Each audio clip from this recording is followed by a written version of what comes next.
Hello everyone, అందరికీ నమస్కారం. అందరికీ వైశాఖ పౌర్ణిమ శుభాకాంక్షలు.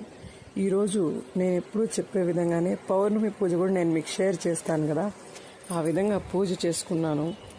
పరమాన్నం నైవేద్యం చేశాను, టెంకాయ పాయసం చేసి అమ్మవారికి కుంకుమార్చన, లలితా సహస్రనామం చదువుకుని అమ్మవారికి కుంకుమార్చన చేసుకున్నాను.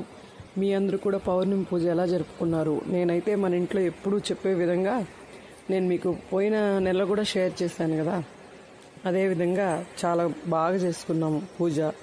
అమ్మవారిని పండు వెన్నెలలో లలితాదేవియే చంద్రుడి రూపంలో మన ఇంటికి వచ్చినట్లుగా భావన చేసుకుని నేను చేసుకున్న పూజ ఇది. మీ అందరికీ నా ఛానల్ నచ్చినట్లయితే లైక్ చేయండి, సబ్స్క్రైబ్ చేయండి. మరిన్ని వీడియోస్ కోసం మీరు కూడా నా పూజను చూసి ఫాలో అవ్వాలంటే ఫాలో అవ్వండి. Thank you.